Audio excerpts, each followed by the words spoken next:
Our next special guest is SFU's women's head coach, Gina Schmidt. Thanks for being here.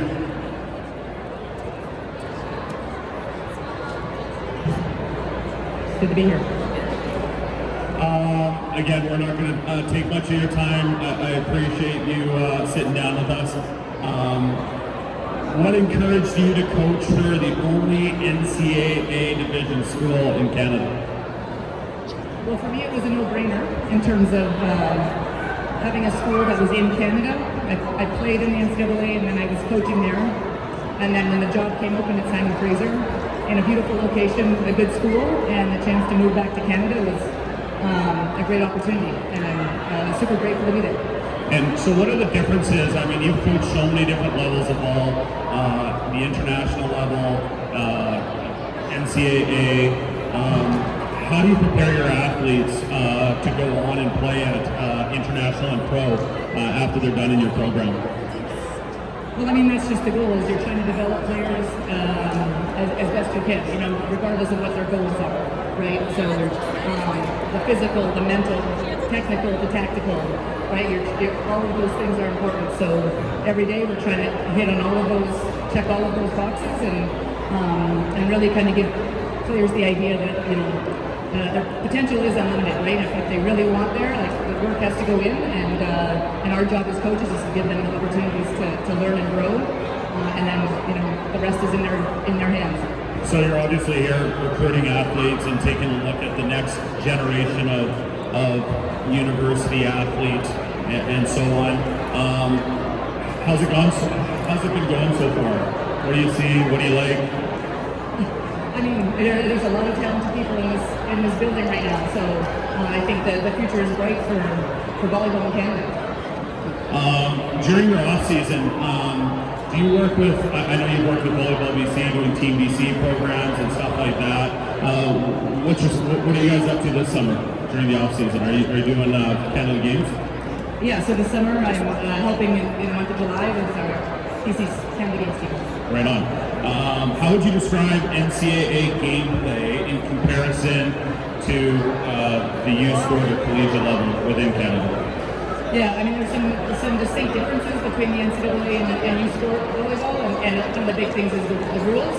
So in the NCAA, you are allowed 15 unlimited subs, so that does allow for some a different style of play in terms of, you know, teams can run a 6-2 the whole game, maybe with two smaller setters and two big right sides, and they won't run out of subs. Right. Compared to, you know, 6 limited subs everywhere else in the world.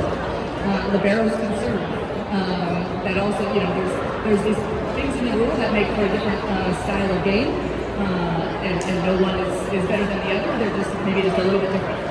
So, due to the fact that you guys are the only NCAA team in Canada, you obviously have to travel a substantial amount.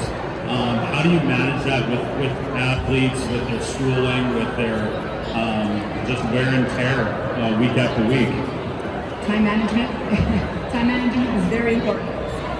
The athletes have to be really on top of their schoolwork. They have to be in communication with their profs in terms of if they're going to be missing midterms or exams.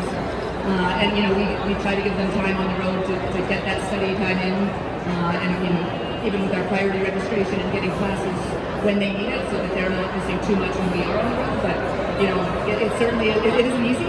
Being a student athlete isn't easy, but our job is in our program is to make it, you know, give them as much support as possible so that they can succeed both in the classroom and in the field.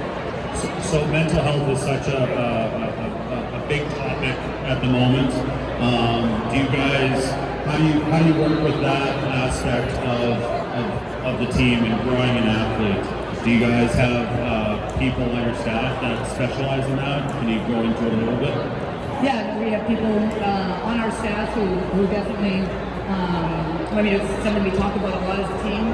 We also have actually a mental health case manager in the department that athletes can go see, you know, and honestly that's separate from the volleyball staff. You know, we'll even do things, we'll allow our kids to take mental health days. You know, if they're stressed, they have, you know, 3 midterms on the same day, no questions asked, they can miss a practice if they feel that's the best for them. So it's an important topic and something that we talk about a lot and try to do a good job of supporting them, because it is a lot. It can be overwhelming at times being a student athlete, so that is a really important piece. So how do you manage expectations of the athletes and keep everyone focused on obviously the long-term goal of having a successful season? Every player has a role. The expectations in the first year, maybe then in the fourth or fifth year. When do those conversations start happening? Does that happen during the recruitment phase, or does it happen at the beginning of the season? If you can touch on that.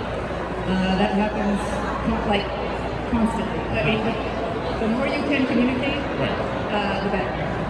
When there's a lack of communication, people will fill it with their own story or with something else. So I think communication is key in terms of expectations, role clarity.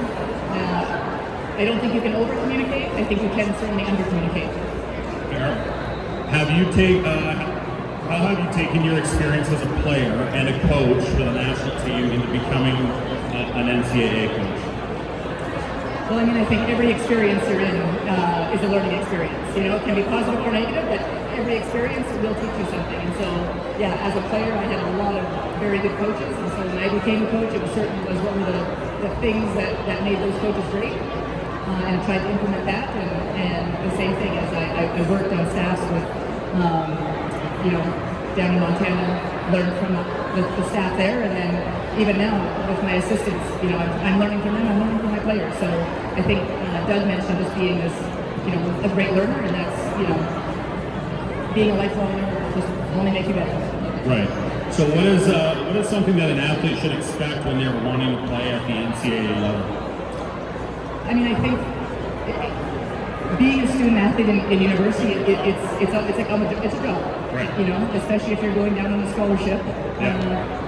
You're expected to show up every day and put in the work, and so there's almost a business feel to it. Yeah. But hopefully it's still fun and all of that. But it's a job. You have to go to class, you have to go to weights, you have to show up for practice, and then the competition and all that too. As we mentioned, the travel. But it's a lot of work, but definitely it's fun work. Yeah. What do you look for in an athlete when you're recruiting someone for the next 5 years on your team? Well, obviously the first thing that will catch a coach's eye is the athleticism, their volleyball skill. But after that, academics and all those intangibles, leadership, are they a great teammate? Do they have a positive attitude? All of those things are equally important because we play a team sport. So those intangibles are going to be kind of the difference makers, and we're looking between a bunch of very good athletes. What are your coaching philosophies when it comes to coaching your specific athletes?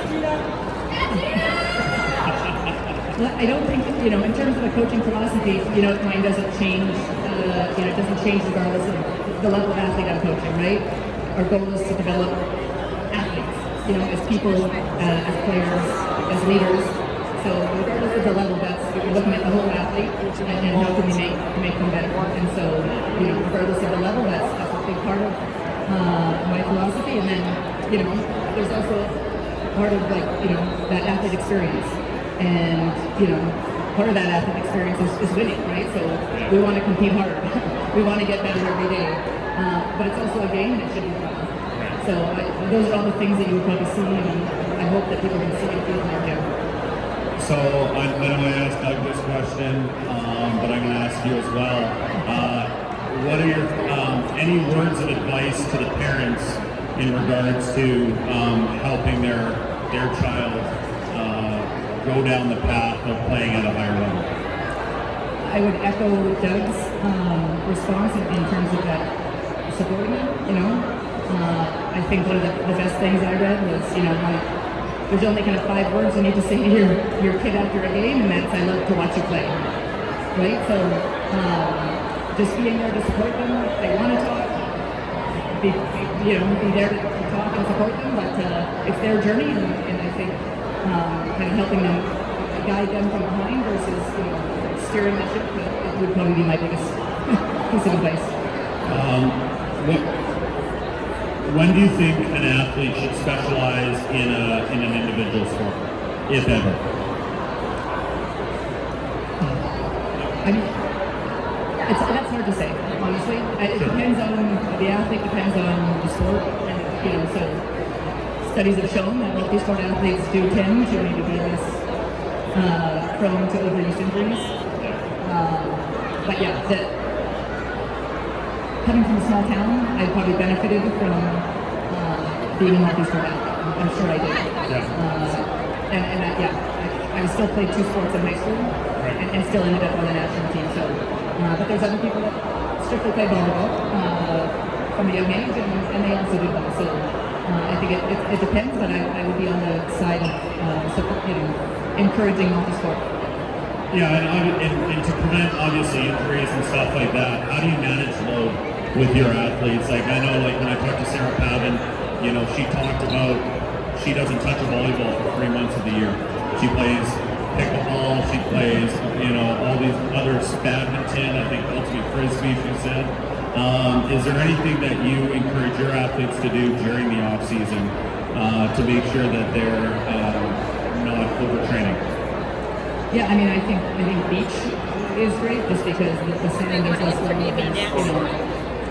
different shots than indoor. But like you said, just taking the time to recover after a long season, and then finding other ways to stay active, right? Using different parts of different muscles and whatnot. So yeah, I think Sarah is dead on there. Mixing things up. Awesome. So final question. What is your biggest piece of advice to these athletes here who want to take it to the next level of competitive play? Play volleyball and work hard. There's a quote: "The skill to do comes from doing." Right? You get better at volleyball by playing volleyball. But then there's those other pieces: working on the mental game, getting your body stronger, developing yourself as a whole athlete, because that's going to help you maybe avoid those overuse injuries or things that would end your career before you get to where you want to go. And then just remember that it is supposed to be fun. It is a game, it is supposed to be fun, so keep the joy in the game. Awesome. Well, I know you are extremely busy, and I really appreciate you sitting down and giving us some words of wisdom over the last 20 minutes. Thanks for being with us. Well, thank you. Thank you for having me. Awesome. Thanks, Gina.